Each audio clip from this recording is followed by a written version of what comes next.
uncharted terrain? Let me define it first. That's how I work. It's not something that's impossible. It's just the unknown, right? And there's so many ways that you encounter this in life. So let me give you an example. When you want to start a business, you generally think कि मेरे पास एक पूरा blueprint होना चाहिए. I should have everything perfect down to the T before I even step into something. That's not going to happen. When you become a parent for the first time, that's uncharted terrain. You have no idea how you're going to take care of this tiny little life that you have. You have no idea how you're going to navigate, but you do. Okay, we've all gone through it at some point in life. And how does it make you feel? Ripped off. You feel you've lost a sense of identity. You feel like, I don't know how I'm going to navigate. My phone is not there, my cards are not there, my wallet is not there. What am I going to do? That is uncharted terrain. So there are many ways and forms of it that happen in life.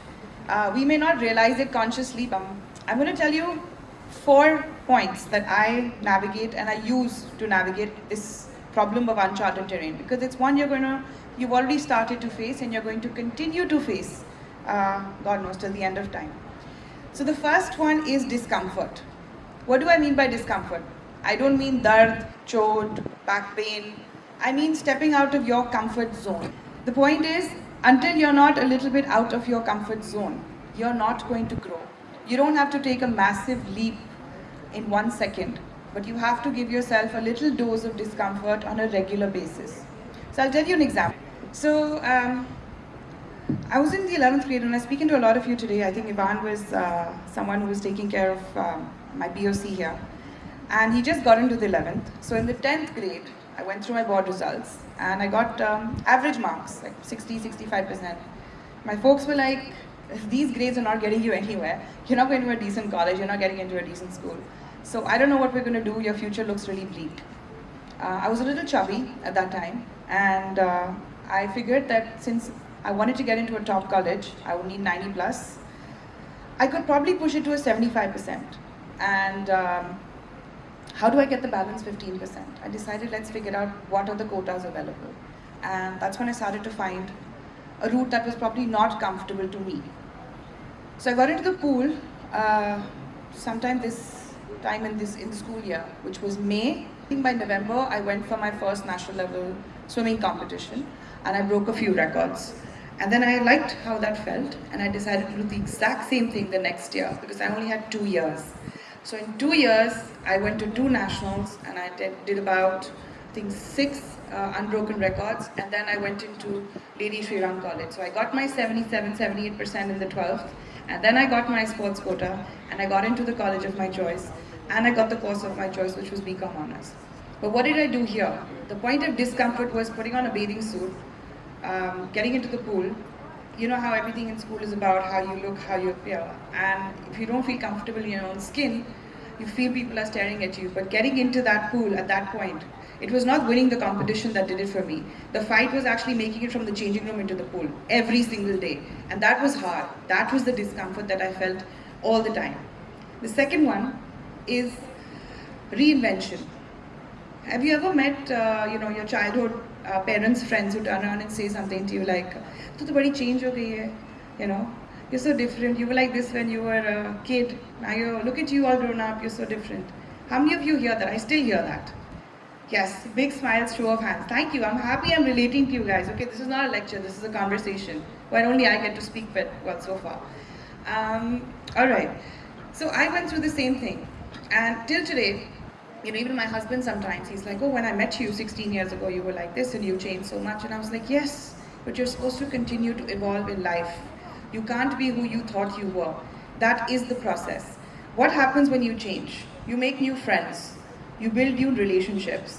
You go and find out things about yourself that you didn't know you had. What happens is when you grow up, you are in this box, right?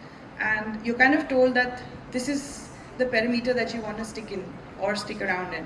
And these are the kind of sets of friends you want, this is where you want to be seen, this is what you want to wear, all of that. And that's normal. I think it happens in every culture, not just ours. But as you get into college and you start braving and you get your first job and you meet people from a different segment in life, you start finding out things about yourself that you didn't know were okay. And so many times, there's this voice in the back of your head saying, "I don't think I should do this. This is not me. This is not me." hey, but what is you? But then you feel physically that there is every cell in your body that says, jump kar le, just do it, like what does it matter? And that is the real you. That is the one that's trying to push out. So you have to embrace that. That is what your body, your gut, every cell is telling you to take that leap. That's what you should listen to. This can be reprogrammed. It gets reprogrammed and repurposed multiple times in your lifetime. So don't follow it all the time. I'm not saying don't use common sense, but I'm saying listen to your gut. Who I was, I don't even know. Who I was even 10 years ago or 5 years ago, I'm not even that person today. If someone told me 10 years ago that you're going to be a chef, you're going to be on Shark Tank, you're going to have one of the largest companies in India that do what they do, I was like, you lost your mind, man. Like, what are you saying? But the point is, I took a leap of faith, which brings me to my third point, which is resilience. So why is resilience so important? Should I tell you something that's going to shock all of you a little bit? Do you want to know? Can I hear a yes? Okay, awesome. When you talk about being a chef, the first thing, or you talk about baked goods, what's the first thing that comes to your mind? The smell? How wonderful it would probably smell, like a baked croissant or a cake or something, and how beautiful a bakery smells, right? What if I told you that I was handicapped or disabled, a better way to put it, and I don't have a sense of smell? Would you believe me? Would you? Yes? No? You are? So you get it. Oh my God, this is amazing. This is 1 in a million.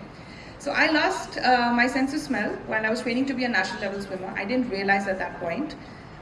What happens is when you learn to turn on the block, you hit this part of your head multiple times over, and it doesn't happen in one day. It takes a period of time. I didn't realize that I'd lost it till my lovely friends from Modern School Barakhamba Road decided to pick me up and drop me near the garbage dump and leave me there for a good 5 minutes. And that's when I realized that, oh, maybe there's something missing here. But the point is not that. The point is that if I had to become a chef, and I wanted to, someone told me that you can't do it without a sense of smell. How are you going to bake? I said, but something is going to compensate for that, right? And that was my sense of taste. And actually what happened is, all the stuff that I make tastes so bloody brilliant that that's the reason why success. So what did I do? I took the most adverse thing that was going against me in life. I was resilient, I took it in my stride, and I built something out of it. Does that make sense? Okay. The last one is isolation. Everything on Instagram, in our lives, looks very glamorous. It's like, oh, she's got it, she's made it, she's done it. That's not really true.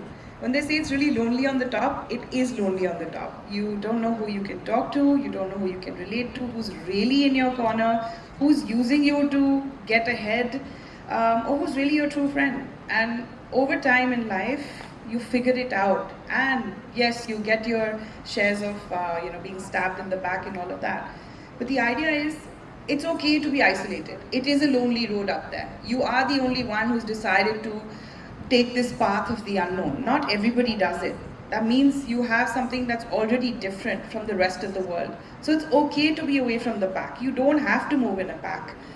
Catch me at a Delhi social party, I feel like a fish out of water because I don't even know what to talk to them about. The only thing I know is I obsess over my work. And it's very hard to navigate, but put me in a room like this, I can talk to all of you for hours. So it's just about finding the right boardroom for yourself, the right sort of group of friends, the right supporters, the right cheerleaders, the right mentors, and they'll come. They'll walk into your life. You can meet them like, maybe I meet someone today who I have built a great relationship with going forward. So again, you leave your life open to many, many things. And I'm going to close off this. I'm not even looking at the time, but anyway, okay, I have a lot of time. Do you know why I became a chef? Do you know anything about my background? Okay, so I'll tell you really quick and short. So Modern School Barakhamba, Lady Shriram College, BCom honors, I ticked all the boxes. So like you would also have like a sort of a, what do you say, a roadmap that your parents kind of envision for you when you're born. I'm an 80s kid, so there was no choice in that matter. It was already set, ki ye yahi karegi, in a way. And then went on to Oxford Business School, got my MBA from there. And that's when everything changed for me. I was just telling the faculty here that we were never taught how to think. We were taught that ye right answer hai or ye wrong answer hai aur tum rat lo.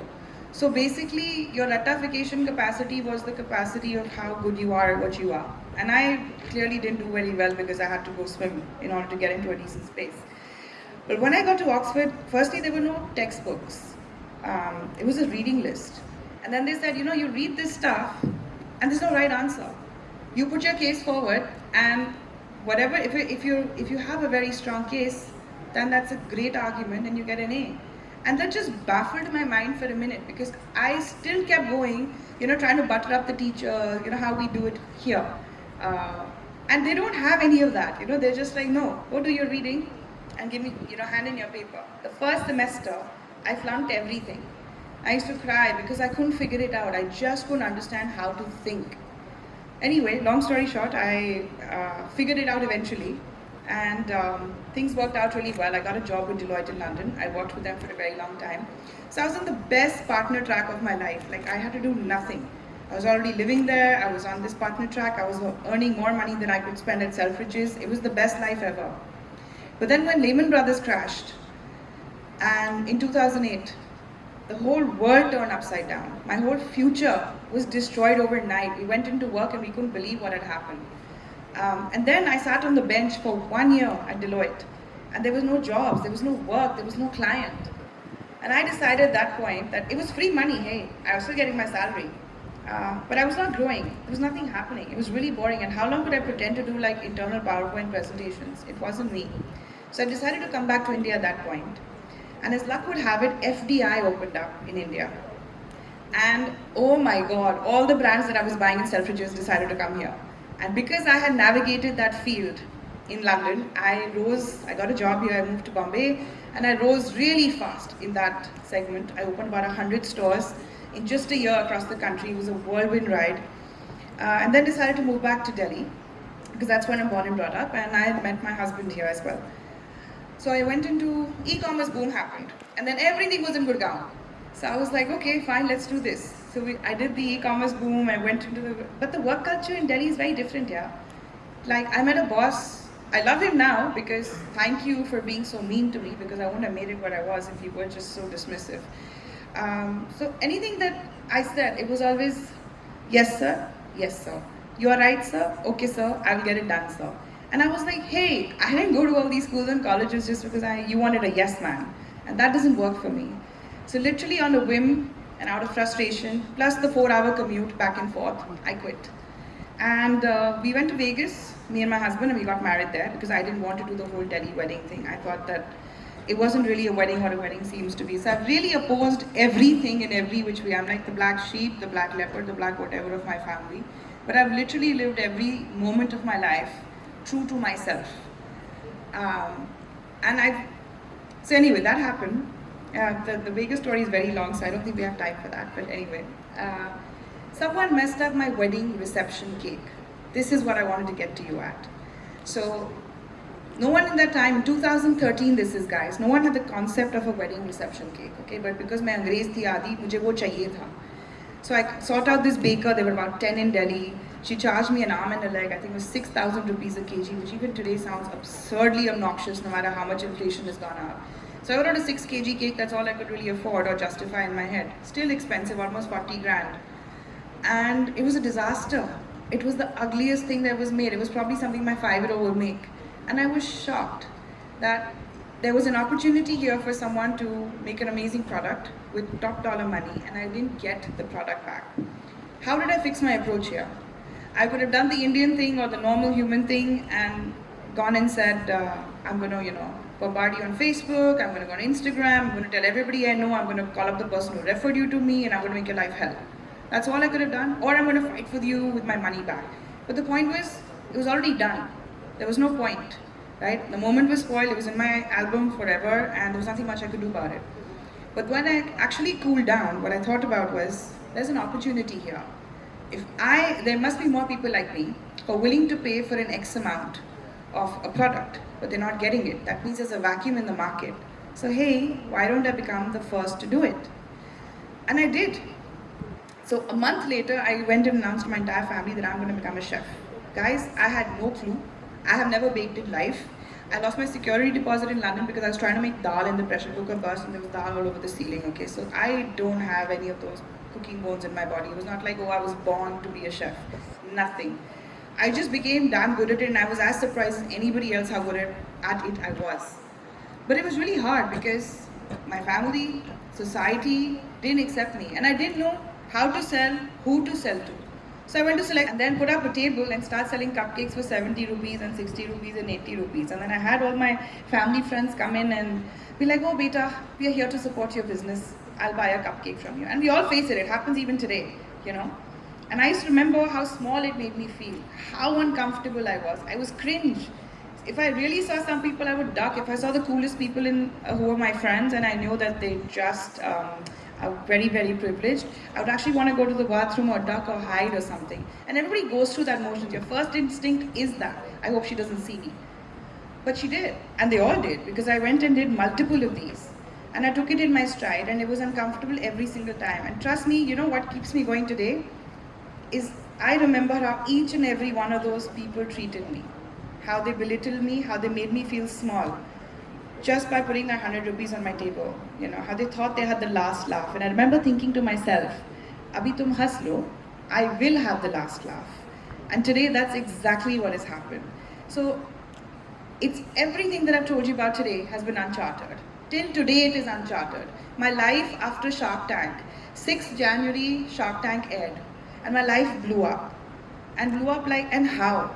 Right? I got fame for what? Yes, people don't understand what I do in business in India, and that's fine. I blew up because I called Piyush and Anupam out on not knowing what they were talking about on national television. I didn't allow them to berate me or belittle me or bully me on national TV, and I didn't give a damn because I worked so hard to get to where I was. Getting onto Shark Tank, applying the application process, it is all merit. And it is all number based. You have to be of a certain level, of a certain stature, you have to have a certain journey to make it, and it's one of the hardest things to do and to get through in life. So it's not a cakewalk. Second, it's not fixed, it's not scripted, it's not a TV show. It's actually your real life, and I understood the magnitude of it after the episode aired. Believe me, 2.5 months in, my life continues to blow up. Every day there's something crazy, every day there's something new. But I just embrace it.